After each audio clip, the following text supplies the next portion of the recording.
सतनाम, सत साहिब, सत कबीर, महाचेतन सतपुरुष परमात्मा के चरण कमलों में कोटि कोटि वंदना। सभी समस्त समाज के भक्तजनों व साधु संतों को दास का प्रणाम।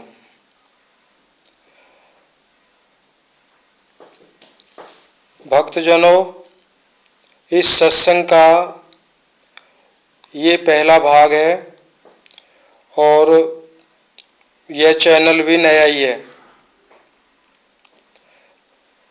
नया चैनल है, इस चैनल पे पहला ही सत्संग है और पहला भाग है। इस सत्संग के माध्यम से स्क्रीन पे जो आपने देखा होगा, एक दो कुछ ऐसे प्रमाण हैं जो हमारे पूजनीय गुरुजी हैं, उन्होंने कुछ और बोला है, प्रमाण कुछ और बोल रहा है। तो सत्संग को शुरू करने से पहले थोड़ा सत्य पे विचार भी करते हैं कि वर्तमान युग में हो क्या रहा है। क्यों वर्तमान युग में भक्ति भाव नाना प्रकार से बहुत ज़्यादा प्रचार प्रसार जो जितना ज़्यादा हो रहा है, तो हम सभी भक्त उतने ही ज़्यादा दुखी हैं, क्योंकि हमारे अंतर में शांति नहीं है। इसका विशेष कारण यही है कि हमको मार्ग सही नहीं मिला, हम सत्य और असत्य को नहीं पहचान पाए। हम भले ही नहीं कहें, लेकिन हमारी अंतरात्मा इस बात को मानती है कि हम अंदर से खाली हैं। पहले भी खाली थे और आज भी खाली हैं। केवल एक दूसरे को देख के बस उस दौड़ में शामिल हैं। आज इस दौड़ के ऊपर ही थोड़ा सा एक विचार करते हैं, बाद में फिर सत्संग में जो बातें हैं, किसने क्या कहा, कहाँ पे क्या लिखा, उस विषय में चर्चा करेंगे। तो आध्यात्मिक मार्ग में जीतने से कुछ नहीं मिलता। जो हार जाएगा इसमें, हारने के बाद ही द्वार खुलता है। अब कैसे खुलता है, थोड़ा सा इस पे विचार करते हैं हम और आप मिलके सब सुनते हैं। एक सत्संग के दौरान पूछा गया कि आपने कहा है जो शिष्य अंतिम होगा वही आगे बढ़ेगा, जो शिष्य अंतिम होगा वही आगे बढ़ेगा। कृपया इस वचन को विस्तार से कहें। ईसा मसीह ने भी कहा है, जीसस क्राइस्ट थे जो, उन्होंने भी कहा है जो अंतिम होंगे वो ही मेरे प्रभु के राज्य में प्रथम होंगे। देखो कितनी अच्छी बात है। जो अंतिम में खड़ा होगा मेरे प्रभु के राज्य में, वही प्रथम होगा, वही सबसे आगे खड़ा होगा। यही तो चाहिए हमें। यहाँ हम भले ही पीछे रह जाएं, कोई बात नहीं, दुनिया हम में ठोकर मारती रहे, कोई दिक्कत नहीं है फिर, लेकिन परमात्मा के वहां सब में आगे खड़े हों तो बात बनती है। अगर हम यहाँ आगे दौड़ में भागे जा रहे हैं और वहां हमारा कोई नाम निशान नहीं हो ना, इससे बड़ी दुख की बात नहीं है।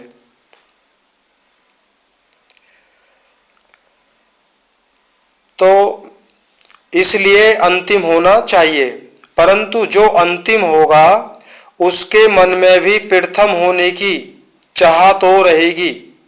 ये स्वाभाविक है। हाँ, चाह तो बनी रहेगी प्रथम आने की।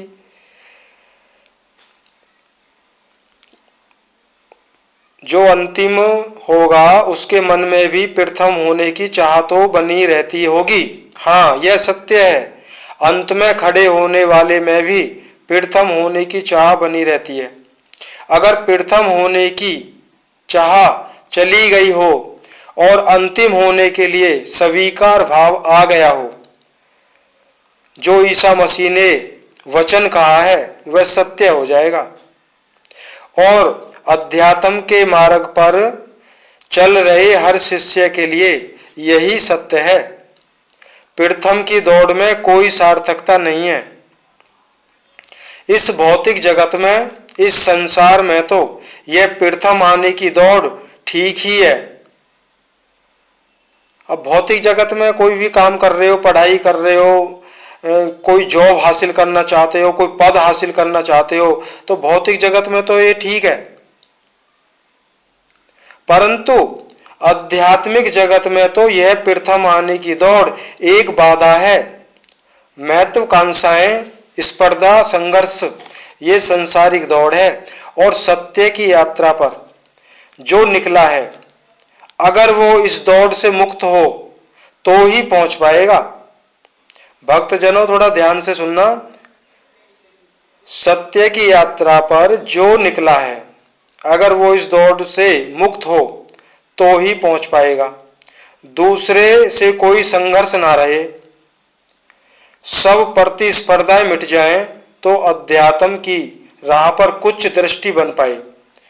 और यह सत्य कोई वस्तु या पूंजी नहीं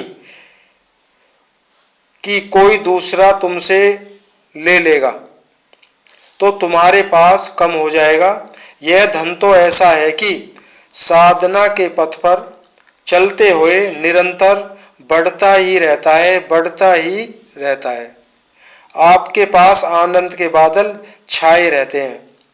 परंतु संसार का धन तो ऐसा है कि दूसरे ने अगर आपसे छीन लिया तो आप वंचित हो जाओगे।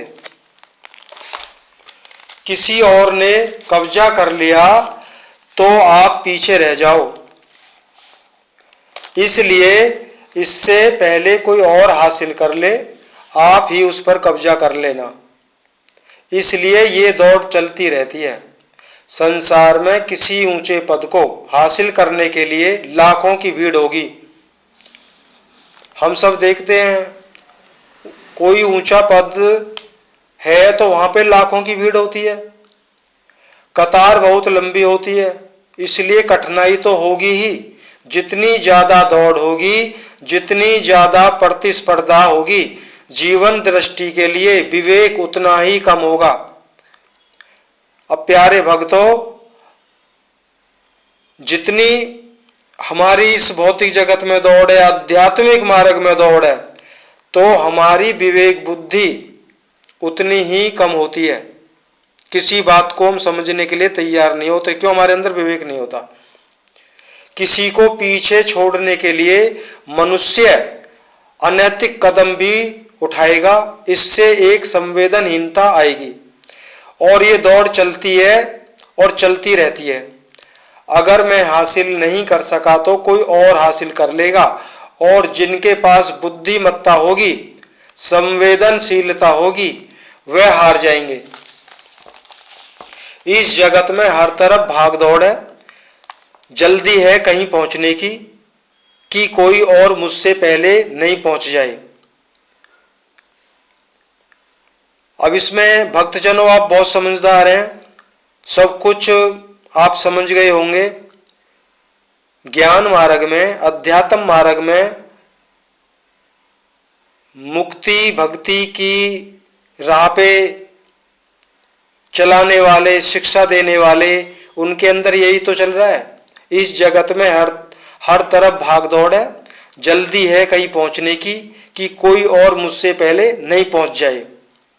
परंतु मनुष्य यह भूल जाता है कि यह उसकी दौड़ केवल मरघट तक की है, उसके आगे नहीं। सब बने बनाए घर बिखर जाते हैं।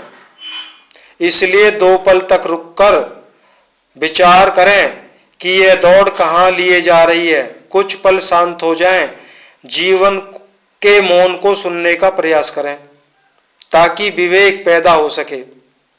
जब आप स्थिर हो जाओगे, जिस किसी भी गुरु की शरण में हैं, आप स्थिर हो जाइए। शरण मत छोड़िए गुरु की, आप स्थिर हो जाइए, हर चीज से अलग हो जाइए।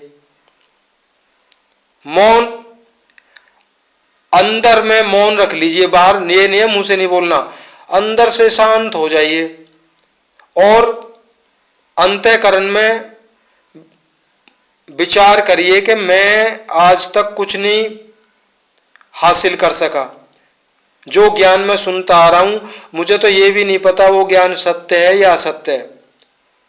आप केवल इतना करिए, ये अनुभव की बात है, ये दास अनुभव की बात बता रहा है आपको।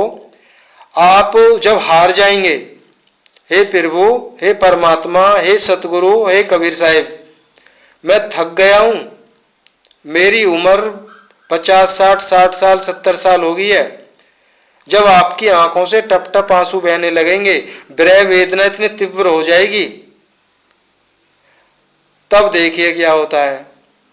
अंतर में, आपके अंतर में अनुभव होंगे। कौन देंगे अनुभव? सतगुरु। सतगुरु कौन? कबीर साहिब। सब घट वासा कबीर का, ये क्लियर कर दिया है मदन साहिब। मदन पंथ में जो एक मदन साहिब सतगुरु हुए हो, लेकिन आजकल तो भैया सब वोट ले लेके जो हो ना, अपना जो मन में आ रहा अपना सुनाता जा रहे हैं। शिष्य चाहे कुएं में जाओ, 84 में जाओ, कहीं भी जाओ, कोई लेना देना नहीं है। आज तो पहले जो ये प्रमाण आए कुछ इस सत्संग के माध्यम से इनको 2 या 3 भाग बन पाएंगे, क्यों गीता से प्रमाण भी दिया जाएगा, इसलिए 3 भागों में इस चीज को अब क्लियर करेंगे। बहस किसी से हम ये दास करता नहीं, किसी से जो सामने सुना और जो सामने से पहले था, 3 साल पहले से जो ना प्रमाण थे, पर मुझे क्या करना। लेकिन एक शब्द आया था, कबीर साहिब की वाणी है, आपे अपनी अपनी सबे कहें, हमारी कहे ना कोई, हम अपनी आप ही कहें, करता करे सो होए। तो थोड़ी सी जिज्ञासा बनी, चलो कुछ कबीर साहिब की सत्यवाणी को हम भी सोशल मीडिया के माध्यम से पहुंचाएं। हो सकता है कोई विवेकी, विरही, वैराग्यवान कोई जीव हंस है, कहीं वो असत्य ज्ञान में उलझ के उसका ये देव दुर्लभ तन बर्बाद ना हो जाए, ऐसा सोच के साहिब की वाणी को डालने के लिए, क्यों कोई सुनता नहीं है। कबीर साहिब ने कहा है ना, मैं तो एक एक बात को 100-100 बार लोगों को जोर जोर से कह के पुकार के मैं बोला हूं, लेकिन उनके पिछले संस्कारों की वजह से वो मेरे पास तक नहीं आते। कहता हूं तो मुझे मारने दौड़ते हैं। सब भक्त भाई जानते हैं, बामन कसनी दी गई, ये तो लिखित में है, पता नहीं जन कितना साहिब को तंग किया गया, लेकिन साहिब ने किसी को तंग नहीं किया। क्यों? परमात्मा तो दयालु होते हैं, दया के सिवा कुछ नहीं होता उनके पास। चाहे वो कितना भी बड़ा पापी है, वो जब देंगे तो दया देंगे। एक सच्चे संत में और एक पागल में कोई विशेष खास अंतर नहीं होता है। आगे मौका मिला तो इस बात को अच्छी तरह से समझाएंगे। बाकी अब संत पागल थोड़ी है, संत तो बहुत बुद्धिमान है, बहुत विवेकशील है। चलो इस वाक्य को पूरा करते हैं। ये दौड़ कहाँ लिए जा रही है? कुछ पल शांत हो जाएं, जीवन के मौन को सुनने का प्रयास करें, ताकि विवेक पैदा हो सके। क्यों? विवेक के द्वारा ही सत्य को जाना जा सकता है, बुद्धि के द्वारा बिल्कुल भी नहीं जान सकते सत्य क्या है। विवेक पैदा हो सके, देखने के लिए कुछ दृष्टि मिल सके।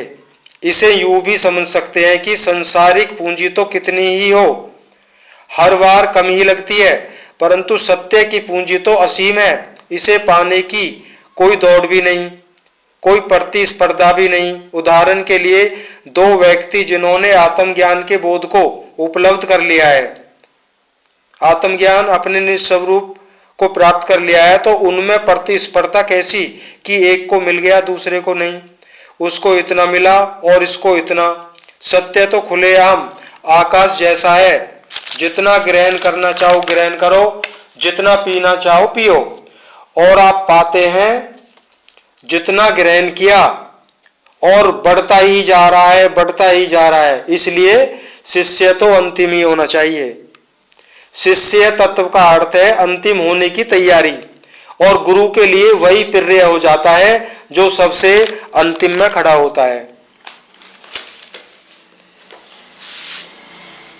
तो मेरे प्यारे भाइयों, आप समझ गए होंगे कि हमें सबसे अंतिम में होना है, सबसे नीचे रहना है, भाग दौड़ में कुछ भी नहीं है।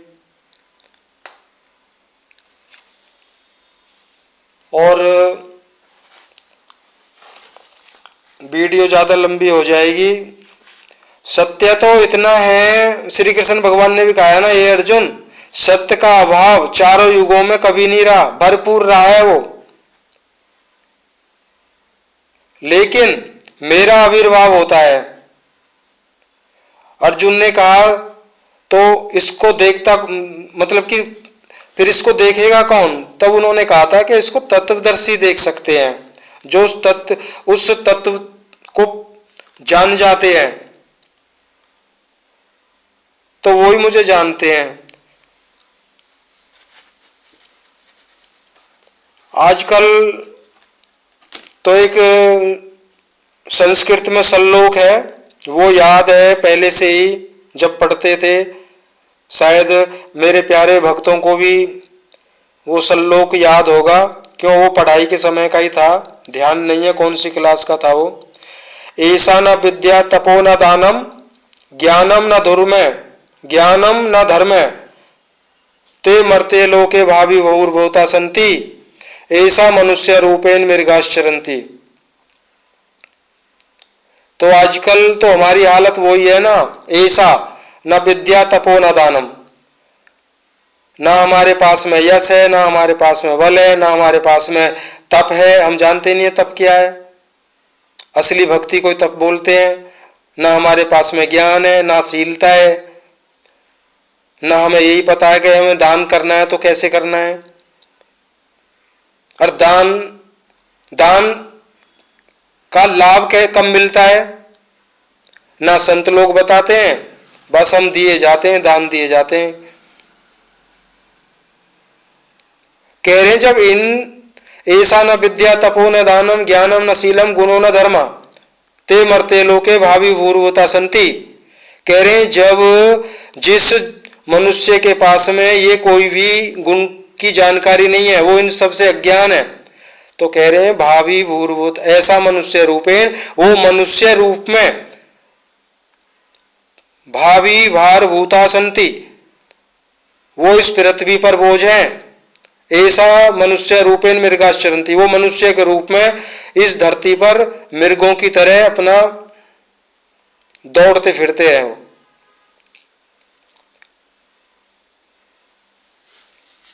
तो इन प्रमाणों को सिद्ध करने के बाद में आज से कल का नहीं पता है, जीवन रहा तो सतगुरु कबीर साहिब की कृपा से, उनकी दया रही तो, उनकी आज्ञा हुई तो सच्चा गुरु कौन होता है, बिल्कुल एक एक शब्द आपकी समझ में आएगा।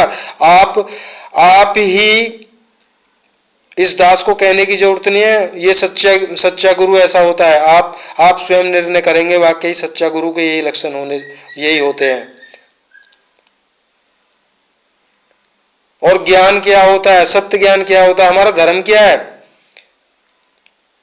गीता दुनिया गा रही है, कह रहे हमने गीता पढ़ी है, तुम्हें यही पता नहीं लगा कि धर्म क्या है। साफ साफ लिख रहा है सब सर्व मानव जीवों का एक ही तो धर्म है, सनातन। और सनातन क्या है, सत्य है। और सत्य क्या है, परमात्मा और आत्मा। अब मेरे से कहने लगे आप कौन, आपका धर्म क्या, मैं बोल रहा हूं सनातनी हूं, मैं, मेरा सनातन धर्म है। मेरा किस बात का सनातन धर्म है जब मुझे पता ही नहीं है। सनातन धर्म में कौन चलता है और ये किस पे लागू होता है, जिसको हम ये कह सकें ये इसका धर्म जो है वो वाकई सनातन है। अपनी सत्य आत्मा को अधम योनियों में गिरने से बचाना, बार बार जन्म मरण आदि देह बंधनों से इसको मुक्त कराना, यही तो सत्य धर्म है। और जो ऐसा नहीं कर रहे, ये दास है या कोई और भी है, तो कोई धर्म नहीं है।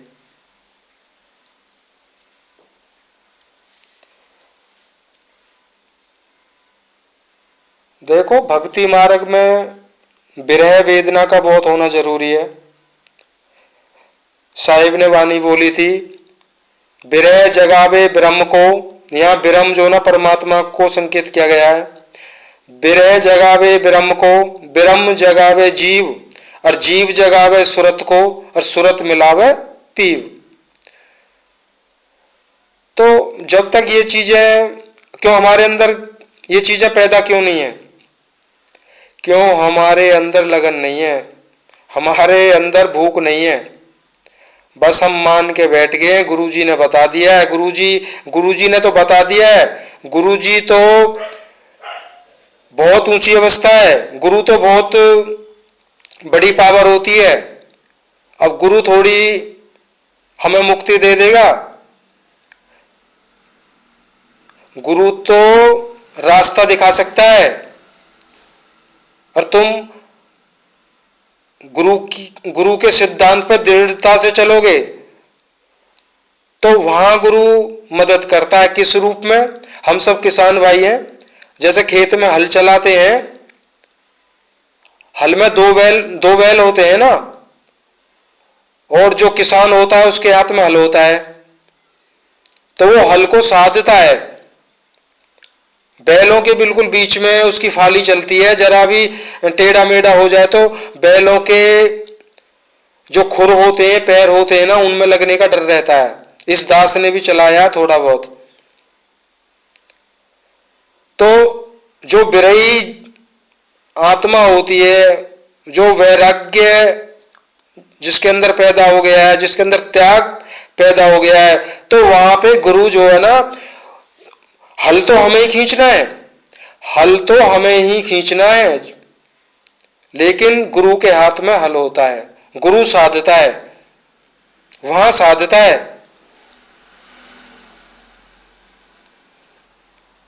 क्यों साहिब ने कहा है ना, ये सब गुरु हद के बेहद के गुरु नाही, बेहद अपने आप ही उपजे इस घट के माही।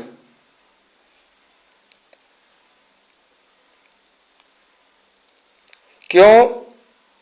हमारा जो आधार है वो क्या है? हमारा आधार क्या है? हमारा आधार है जहां से हम बिछड़े हैं। हमारा आधार परमात्मा, सार सबद स्वरूप परमात्मा हमारा आधार होना चाहिए। गुरु, किसी भी गुरु की शरण में वो हम उनके लिए शीश झुकाते हैं। गुरु मेरे सब बड़े अपनी अपनी ठौर, सबद विवेकी पार की वो माथे के मोर। जिस भी गुरु की शरण में है, अगर हमको आंतरिक अनुभव नहीं हो रहे हैं तो हमारा मार्ग सच्चा नहीं है। क्यों? अनुभव ही गुरु होता है, अनुभव ही गुरु होता है। अब तीसरा रह जाता है ज्ञान। सत्य ज्ञान क्या है? गुरु मार्गदर्शन करता है अनुभव के रूप में। उस अनुभव पे जब हम बराबर चलते रहते हैं, दृढ़ता से चलते रहते हैं, तो सतगुरु की कृपा होती है। तब सतगुरु, मैं कौन हूं, मेरा निज स्वरूप क्या है, विदेह स्वरूप, आत्मा का जो विदेह स्वरूप है उसको लखाते हैं। आत्म चीने परमात्म चीने, संत कहावे सोई, यह भेद काया से न्यारा, जाने विरला कोई।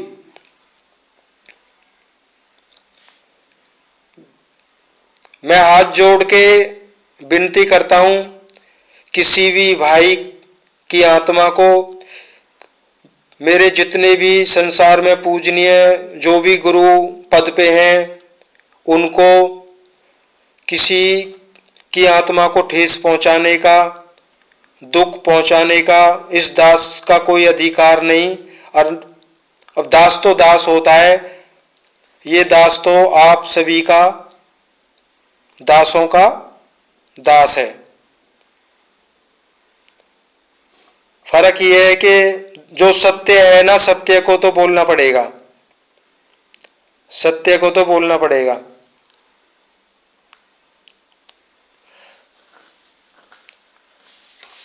गुरु तो बहुत ऊंची अवस्था है। जब विदेश स्वरूप आपको लखाया जाएगा, उसको उसमें रमन, जब उसमें आप रमन करोगे, धीरे धीरे धीरे सने सने उसमें जब रम जाओगे, रमने का मतलब होता है एक में एक हो जाना। जिस दिन एक में एक हो गए, उस दिन जो है आत्मा और परमात्मा एक हो जाते हैं, वो जीते जी मुक्ति होती है।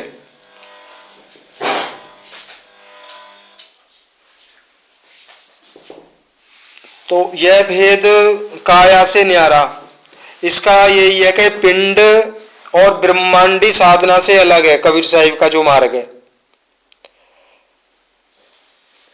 तो जब मौका लगा तो आगे साहिब की वाणी ही चलेंगी। इस दास के पास सतगुरु कबीर साहिब की बहुत बहुत बड़ी कृपा दया से मूल ग्रंथ बीजक जो साहिब का है, इसका तो मैं बखान ही नहीं कर सकता कि साहिब ने मुझ तक कैसे भेज दिया, पता ही नहीं चला। तीव्र, बहुत ज्यादा तीव्र अंदर जो ना विरह वेदना हो गई थी कि क्या करूं क्या नहीं करूं, क्या है सत्य भक्ति है क्या। तो दास पे कृपा करी है। ये कोई दास कोई गुरु नहीं है, समस्त संसार के जितने भी मानव प्राणी हैं, सब में तुच्छ, सबसे तुच्छ प्राणी आप मुझे समझ सकते हैं।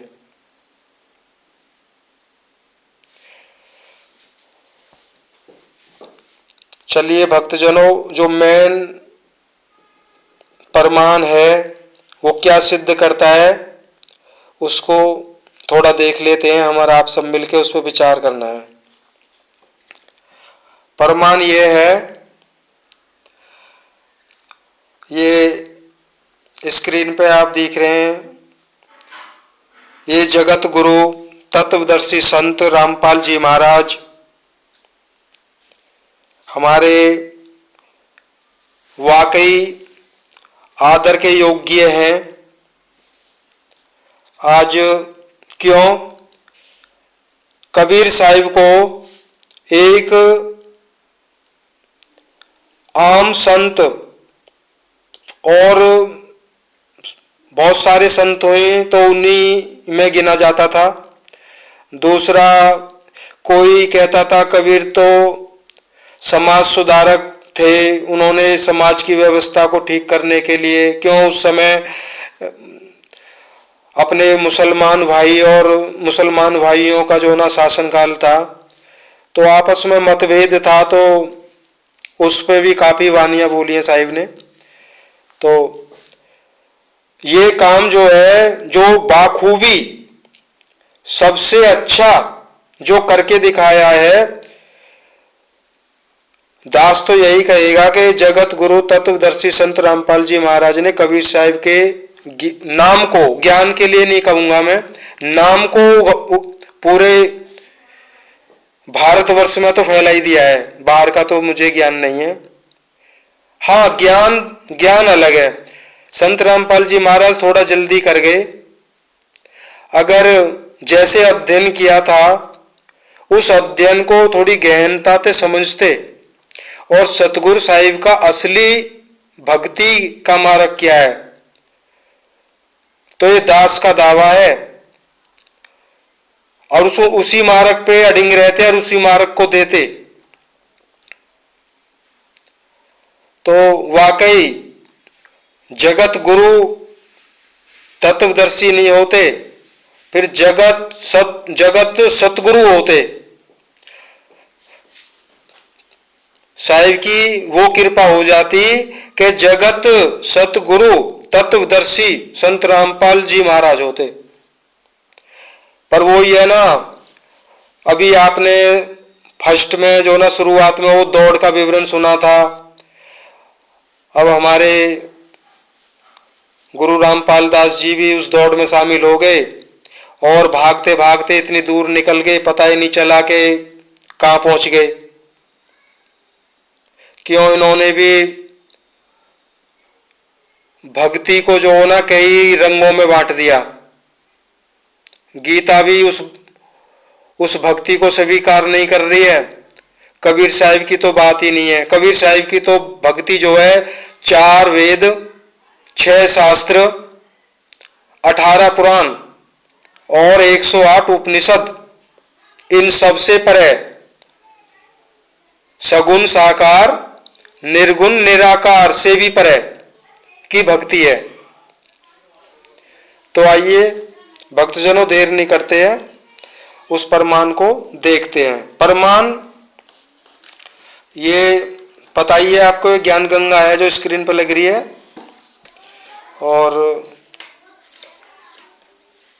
अब इस मोबाइल में फ्रंट का कैमरा नहीं है, तो बातें तो हम आप सामने होके ही करते, कोई बात नहीं। दास का काम है आप तक जो है वो ज्ञान पहुंचे, बस।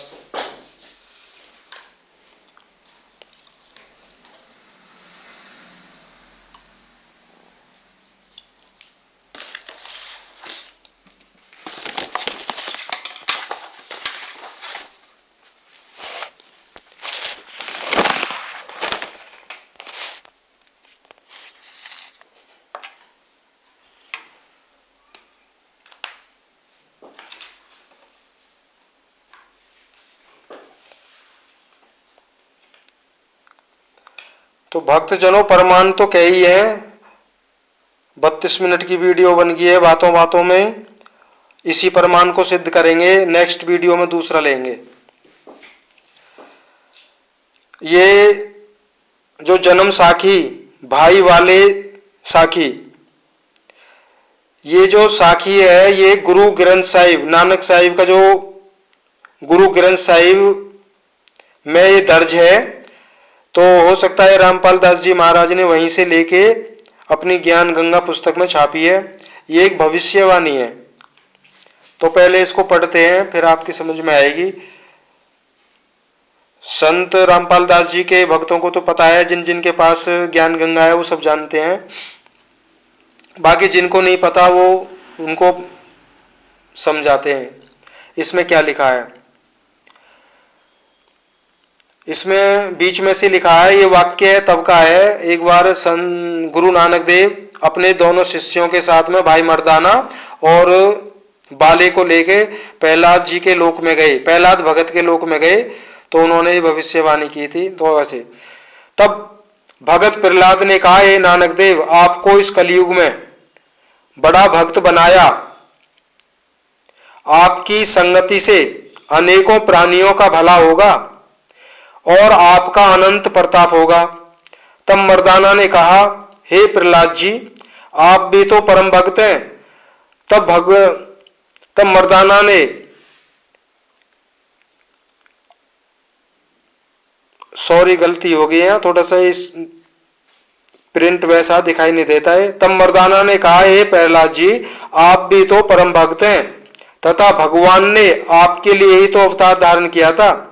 प्रहलाद जी ने कहा, हे भाई मर्दाना, इस स्थान पर या तो कबीर पहुंचा है और या गुरु नानक आया है। यहां आना कोई सुगम कार्य नहीं है।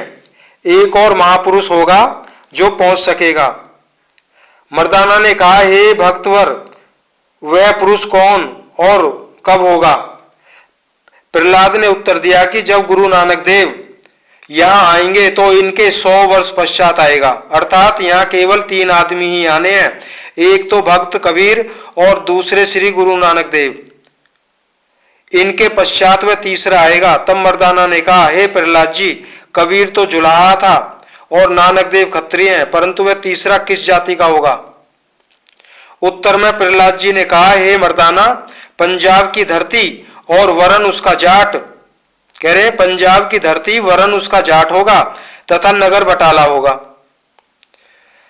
तो इस साखी का जो ना जो मेन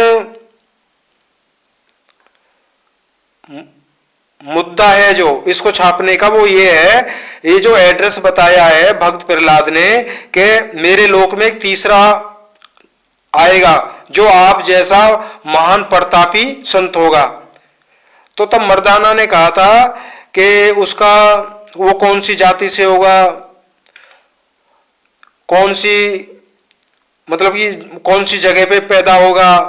तो उन्होंने कहा था पंजाब की धरती और वरन उसका जाट होगा तथा नगर बटाला होगा। तो इस संत रामपाल जी महाराज ने जो एड्रेस इसमें दिया है ना, ये अपने ऊपर सिद्ध कर दिया।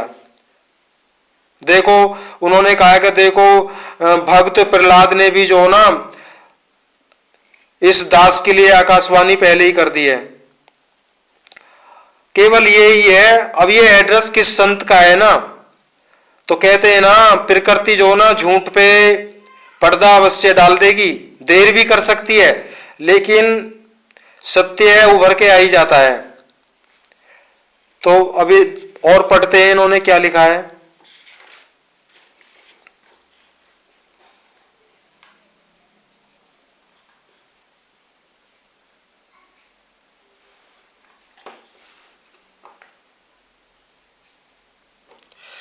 ये इन्होंने लिखा, भाई वाले वाली जन्म साखी में प्रमाण। भाई वाले वाली जन्म साखी में लिखा गया विवरण स्पष्ट करता है कि संत रामपाल दास जी महाराज जी वे अवतार हैं जिन्हें परमेश्वर कबीर जी तथा संत नानक देव जी के पश्चात पंजाब की धरती पर अवतरित होना था। बिल्कुल सही लिखा है इन्होंने यहां, परमेश्वर कबीर जी और संत नानक जी के पश्चात पंजाब की धरती पर अवतरित होना था। लेकिन संत रामपाल दास जी तो हरियाणा में पैदा हुए हैं।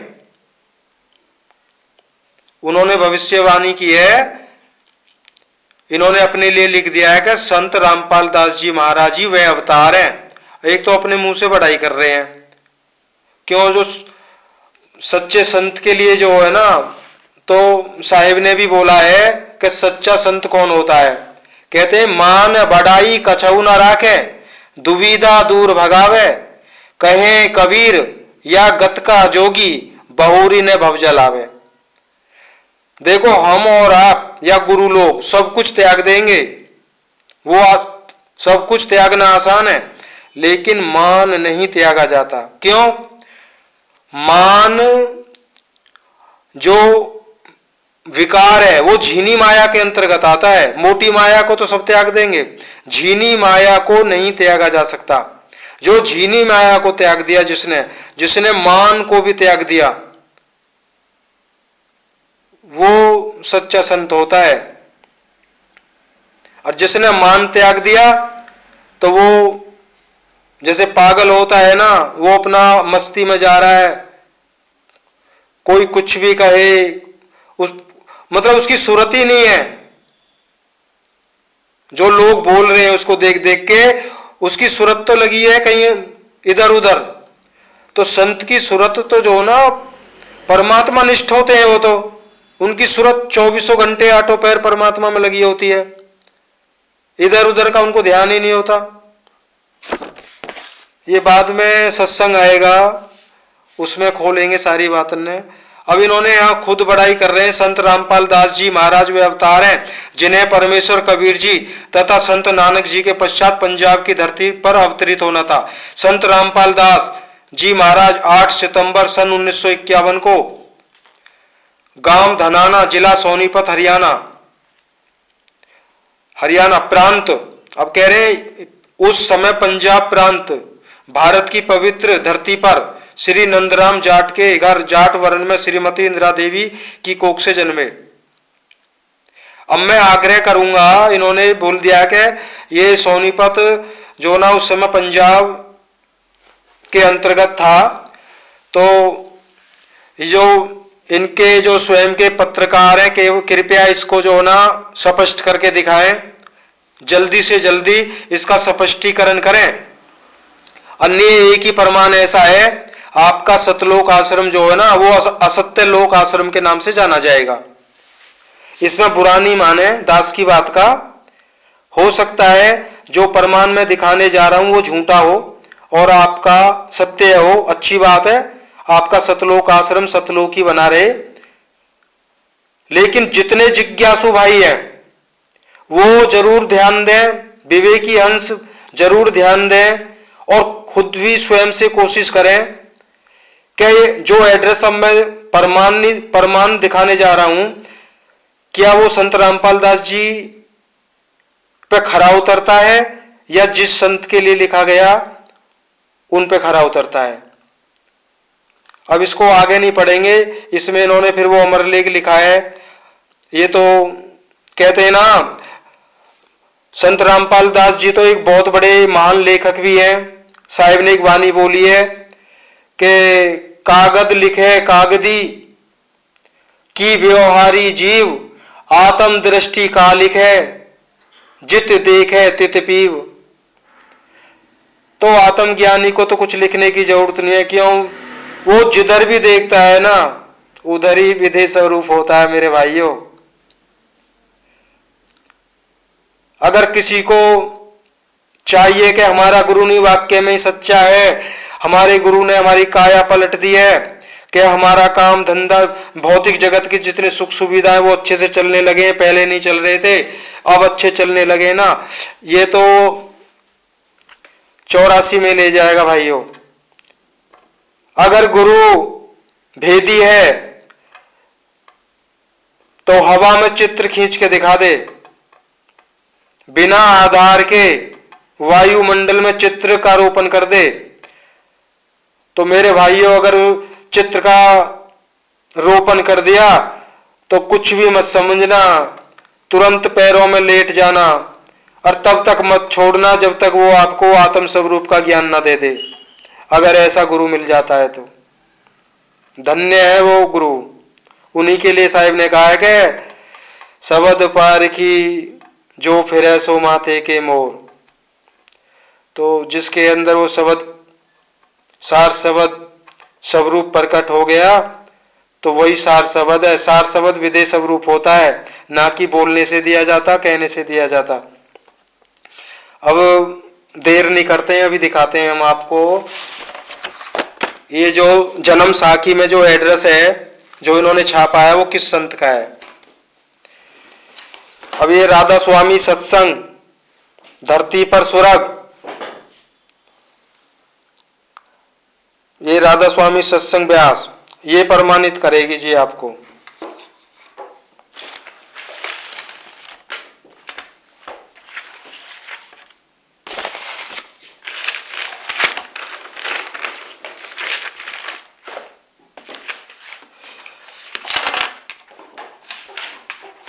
इसको देख लीजिए पहले छपी कब है।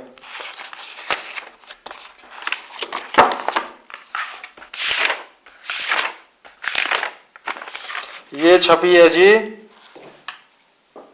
प्रकाशक जेसी सेठी, सेक्रेटरी राधा स्वामी सत्संग व्यास, बाबा डेरा जयमल सिंह, पंजाब। इसका पहला संस्करण फर्स्ट एडिशन 1973 में छपा है। थोड़ा सा जूम करता हूं मैं इसी को, किताब को ही।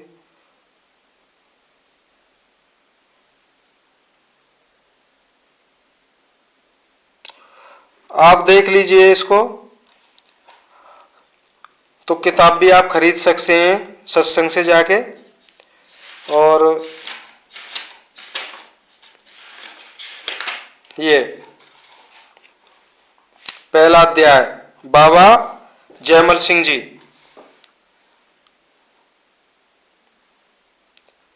डेरा और उनके संस्थापक। डेरा और उनके संस्थापक। डेरा बाबा जयमल सिंह की स्थापना सन 1851 में बाबा जयमल सिंह जी महाराज ने की थी। अब भक्तों ध्यान देना, एड्रेस आ रहा है। डेरा बाबा जयमल सिंह जी, डेरा बाबा जयमल सिंह की स्थापना सन 1851 में बाबा जयमल सिंह महाराज ने की थी। आपने तहसील बटाला, अब देखो वो एड्रेस आ गया जो संत रामपाल जी में गुरु ग्रंथ साहिब की साखी से लिखा हुआ, उसमें लिखा हुआ नगर बटाला। आपने तहसील बटाला में ग्राम घुमान के एक जाट परिवार में जन्म लिया था। ठीक है जी। तो इस वीडियो लंबी बन गई है, आगे इन्होंने कैसी कैसी भक्ति करी है, बचपन से इन्होंने भक्ति करी है। इन्होंने 12 साल की उम्र में घर को छोड़ दिया था और 12 साल की उम्र में इन्होंने सारे शास्त्र, गुरु ग्रंथ साहिब सबको पढ़ने के बाद में जब तसल्ली नहीं मिली तब इन्होंने घर को छोड़ दिया था कि वो सत्य भक्ति क्या है। तो हमारा भक्ति मार्ग की बात तो किसी अगली वीडियो में करेंगे, लेकिन अब मैं यही आग्रह करना चाहूंगा, जो भी घुमान ग्राम के हैं, तहसील बटाला में रहने वाले जितने भी प्रेमी भाई हैं, कृपया राधा स्वामी सत्संग ब्यास में जो एड्रेस लिखा है जयमल सिंह महाराज का, वो वही भविष्यवाणी भक्त प्रहलाद ने गुरु नानक साहिब, भाई मर्दाना और बाले से की थी कि नगर बटाला ग्राम घुमान में वो जाट परिवार में संत होगा। अब बाबा रामपाल दास जी भी महाराज जाट हैं, लेकिन ये सोनीपत हरियाणा में पैदा हुए हैं। अब ये जयमल सिंह महाराज भी जाट हैं, ये तहसील बटाला ग्राम घुमान में एक जाट परिवार में जन्मे हैं। और सबसे बड़ी बात यह है, जब ये लेख छपा है, कब छपाता है, अभी हमने आपको दिखाया था, फर्स्ट एडिशन 1973 में छपा है। और उस समय संत रामपाल जी महाराज की उम्र 22 वर्ष की थी। क्यों? 51 वर्ष इसको छपा हो गए, इस लेख को 51 वर्ष हो गए छपे हुए। और संत रामपाल जी का जन्म हुआ है सन 1951 को। तो गुरु नानक देव जी जब सतलोक गमन किया 1539 में, और बाबा जयमल सिंह जी का जन्म हुआ था गुरु नानक जी के सतलोक जाने के 300 वर्ष बाद, और संत रामपाल जी का जन्म 1951 में हुआ है, और गुरु नानक देव जी के सतलोक जाने के बाद में 411 वर्ष बाद इनका जन्म हुआ है। तो हमारा मेन तो यही था ना, इन्होंने जो बाबा जयमल सिंह जी का एड्रेस है, और इन्होंने एक जगह ये भी लिखा है कि पंजाब की धरती पे ऐसा कोई संत ही नहीं हुआ, तत्वदर्शी संत। चलो कोई नहीं, आप तत्वदर्शी संत हैं, बहुत अच्छी बात है, लेकिन किसी दूसरे के एड्रेस को आपने अपने लिए छाप दिया, ये बात अच्छी नहीं है। फिलहाल तो अच्छी नहीं है, हो सकता है ये दास, ये किताब में जो छपा ये गलत हो। तो मैं आग्रह करूंगा, सतलोक आश्रम के मीडिया कर्मी जो बार बार सतलोक घूम के आने वाले बच्चे हैं, जब वो सतलोक तक घूम आते हैं तो कृपया करके एक रिक्वेस्ट है इस दास की, इसमें तो आप ही की बड़ाई है, तो पंजाब बटाला में जाके, घुमान ग्राम में जाके पता करें जी ये एड्रेस पे संत जयमल सिंह महाराज हुए, क्यों उनके पीढ़ी चल रही है, तो उनका नाती पोते सब होंगे वहां पे, बताएंगे ना वो। और कृपया इस पे वीडियो बना के डालें।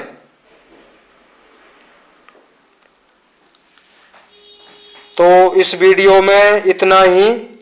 तो अब इसका दूसरा पार्ट आएगा, उसमें संत रामपाल जी की बताई और भक्ति, और गीता में क्या सत्य भक्ति है उस पे विचार करेंगे। उसको भी आप स्वयं ही विचार करके जानोगे, उसमें बाकायदा बताया जाएगा फलाने श्लोक नंबर पे क्या दिया हुआ है सत्य। उसमें तत्वदर्शी संत की क्या पहचान बताई गई है, तत्वदर्शी संत होता कौन है, तो ये सारी चर्चा इसी सत्संग के दूसरे भाग में करेंगे। तो साहिब का चरणों में कोटि कोटि वंदना करते हुए दास एक शब्द बोलता है और ये शब्द ना तो किसी ने लिखा है, ना किसी बुक में दर्ज है, किसी धर्म ग्रंथ में दर्ज है, भाई साहिब की वाणी है। कृपा करो हे गुरुदेव, तुम दीप हम पारा, कृपा करो हे गुरुदेव, तुम दीप हम पारा, कृपा करो, कृपा करो। सतनाम सत कबीर महाचेतन, सतपुरुष परम पिता परमात्मा, सार स्वरूप परम पिता परमात्मा के चरणों में कोटि कोटि वंदना।